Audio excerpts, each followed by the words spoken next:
Hello dear friends, मैं doctor कांचन जरूरकर। मैं IVF consultant हूँ और पिछले 10 वर्ष से पुणे में कार्यरत हूँ। आज हम एक कॉमन टॉपिक के बारे में बात करने वाले हैं, वो है ओवेरियन सिस्ट। तो जनरली जब भी हम कुछ रूटीन चीज़ के लिए सोनोग्राफी करते हैं या फिर कुछ पेन अब्डोमेन हो गया है तो उसके लिए सोनोग्राफी करते हैं, तो जनरली हमें सोनोग्राफी में ओवेरियन सिस्ट करके डायग्नोसिस मिलता है। अब ये ओवेरियन सिस्ट क्या होता है, मतलब कि इसका डायग्नोसिस क्या है, एक्चुअली क्या होता है, ये ओवेरियन सिस्ट क्यों बनते हैं ओवेरियन सिस्ट, और उसके लिए आगे ट्रीटमेंट क्या लेनी चाहिए, ये हम इस वीडियो में बात करने वाले हैं। अब ओवेरियन सिस्ट मतलब कि हमारी जो कोई भी फीमेल की रचना कैसी होती है, गर्भाशय, फैलोपियन ट्यूब्स और उसके बाद में अंडाशय। ये अंडाशय जो होते हैं उसमें एग्स जो हमेशा हर महीने जो है ये एग बन के रिलीज होता है। अब हम कभी सोनोग्राफी करने गए हैं, मतलब पेन अब्डोमेन है या फिर और कोई किसी चीज़ के लिए आपने रूटीन सोनोग्राफी किया है, तो तब हमें ये सिस्ट है ऐसा पता चलता है। अब ये सिस्ट जो है मतलब कि पानी की जनरली गांठ बन जाती है आपकी ओवरीज में। अब ये सिस्ट हमेशा ही क्या ये सिस्ट जो है वो ऑपरेशन करने की ज़रूरत होती है? कौन से साइज के फॉलिकुलर सिस्ट जो ओवेरियन सिस्ट है उनको ऑपरेशन की ज़रूरत होती है, ये हम इस वीडियो में जानने वाले हैं। जनरली जब भी हम सोनोग्राफी कराते हैं तो ये सिस्ट जो है वो किस टाइप का सिस्ट है ये हमें बताया जाता है। ये जो सिस्ट है उसमें जो टाइप्स है वो होते हैं फॉलिकुलर सिस्ट, मतलब कि प्लेन सिस्ट, कुछ उसमें है नहीं, वो पानी की गांठ है, सिंपल सिस्ट है, तो उसको हम कहते हैं फॉलिकुलर सिस्ट। कभी ऐसा होता है कि उसमें कुछ कुछ सेप्टा नजर आते हैं, मतलब उसको हम कहते हैं हिमोरेजिक सिस्ट, मतलब कि उसमें थोड़ा सा खून भी भरा हुआ है, तो उसे हम हिमोरेजिक मतलब कि रक्त होना, तो उसे हम कहते हैं हिमोरेजिक सिस्ट। कभी कभी ये सिस्ट एंडोमेट्रियोटिक भी रह सकते हैं।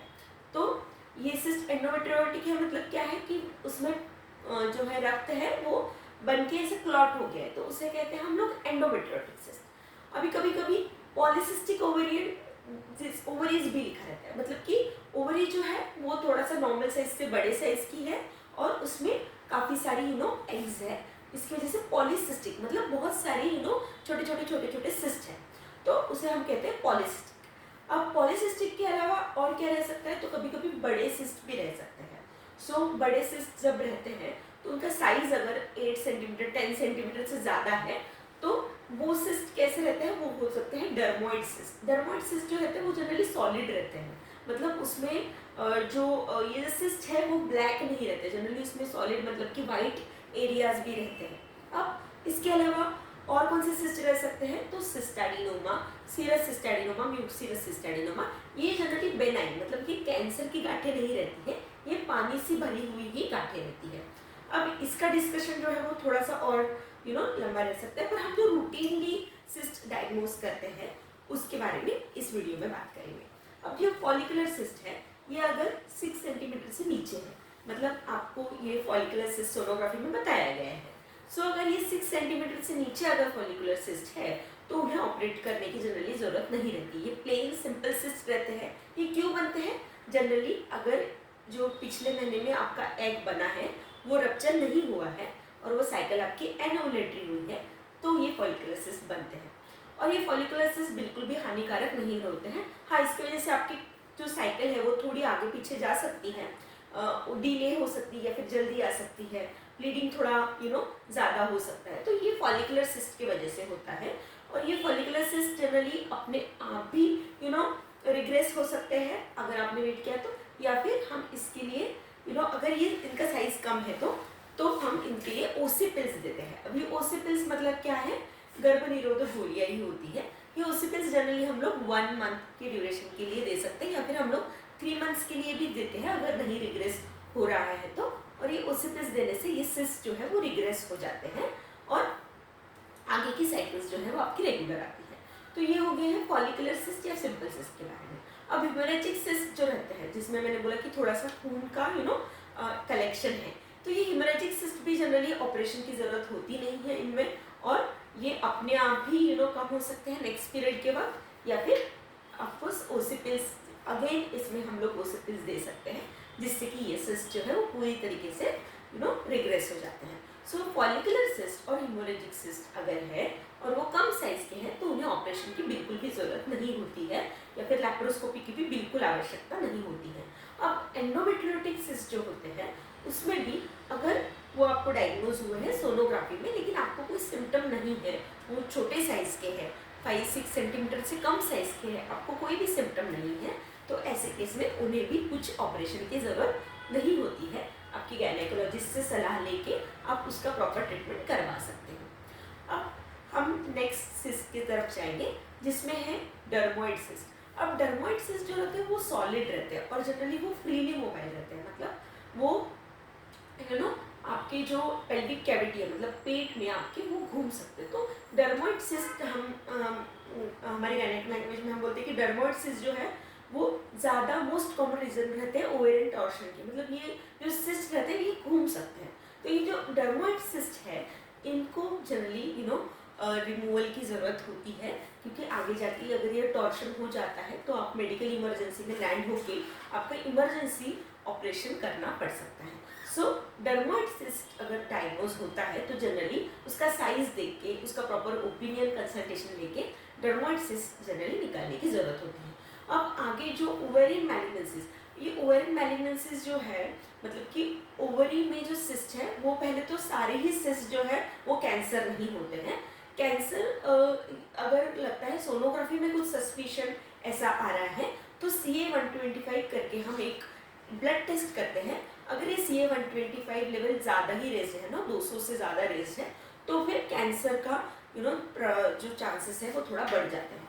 अब इसमें भी 50 के ज़्यादा एज जिनकी है उनमें ये जो सिस्ट है वो कैंसरस होने का प्रमाण थोड़ा बढ़ जाता है। पर अगेन हर एक 50 की ऊपर की लेडी है और उनको ओवेरियन सिस्ट दिखा है मतलब वो कैंसर ही है ऐसा बिल्कुल भी नहीं है। अगेन उसके लिए हमें फर्दर इन्वेस्टिगेशंस करना चाहिए। सो ये हमने देखा कि इसके सिम्टम्स क्या रहते हैं ये भी हम जानेंगे। सोनोग्राफी में हमें पता चल गया कि सिस्ट है तो जनरली इसके सिम्टम्स क्या रह सकते हैं, पेन रह सकता है, आपके निचले हिस्से में दर्द रह सकता है, कभी कभी मैंने जैसे बोला कि उसकी फॉलिकुलर सिस्ट अगर है हेमोरेजिक तो उनकी वजह से पीरियड इरेगुलर होना या फिर ज़्यादा ब्लीडिंग होना या फिर कम ब्लीडिंग होना, ये सिम्टम्स रह सकते हैं। डर्मोइड सिस्ट अगर टॉर्शन हो गया है तो अक्यूट पेन मतलब ज़्यादा ही अक्यूट पेन होना, ये सारे सिम्टम्स हो सकते हैं। अब इसके अलावा अगर ओवेरियन कैंसर की तरफ जाता है तो वो जनरली बहुत लेट डायग्नोज होता है, उसमें वजन कम होना और बाकी सारी चीज़ें, पेट में गोला है ऐसा लगना, ये सारे सिम्टम्स जो है वो लेट ओवेरियन कैंसर के होते हैं। लेकिन ये ओवेरियन कैंसर जो है वो थोड़ा सा लेट डायग्नोज होता है और 50 के एज के बाद जनरली इसका ज़्यादा प्रमाण हमें दिखा गया है। सो ये हो गया है जो डिफरेंट टाइप के सिस्ट हमने देखे उसका डायग्नोसिस कैसे होता है। और अगर वो ज़्यादा ही बड़े साइज़ के 6 सेंटीमीटर के ऊपर के साइज़ के हैं और उसके साथ आपको सिम्टम है तो उनको लैप्रोस्कोपी से या फिर ऑपरेशन से निकालने की ज़रूरत होती है। और हमेशा ऑपरेशन के बाद इनका हिस्टोपैथोलॉजी मतलब उनमें दूरबीन से हम जांच करके उन्हें ज़रूर देखना चाहिए कि उसमें कुछ अगर हमने बेनाइन मतलब कैंसर नहीं है इसलिए भी इसका ऑपरेशन किया है तो भी हिस्टोपैथोलॉजिकल एग्जामिनेशन कोई भी स्पेसिमेन का होना ये बहुत ज़रूरी है ताकि हमें पता चल सके कि हाँ ये कर्करोग की गांठ नहीं थी और नॉर्मल गांठ थी। सो ये हो गया है ओवेरियन सिस्ट के बारे में, कौन से टाइप के सिस्ट होते हैं, उनके लक्षण क्या होते हैं, कैसे हम इन्हें डायग्नोज करते हैं और क्या हर एक ही ओवेरियन सिस्ट को निकालने की ज़रूरत होती है। बिल्कुल नहीं, इसके लिए आप प्रॉपर आपकी गायनेकोलॉजिस्ट की सलाह ले सकते हैं और आगे प्रोसीड कर सकते हैं। और उसके अलावा इसका लॉन्ग टर्म प्रोग्नोसिस, अगर आपका सिस्ट ठीक हो गया है तो फिर नेक्स्ट टाइम आपको सिस्ट होने की, अगर किसी को सिस्ट होने की टेंडेंसी है तो यस आगे जाके सिस्ट हो सकता है, लेकिन उसके लिए भी आपने अगर प्रॉपर मेडिसिन लेते हो तो उसको ट्रीट किया जा सकता है। So this was about ovarian cyst, पानी की गांठ जो अंडाशय में होती है उसके बारे में इस वीडियो में हमने थोड़ा जान लिया। आई होप ये वीडियो आपको इन्फॉर्मेटिव लगा हो। Thank you so much.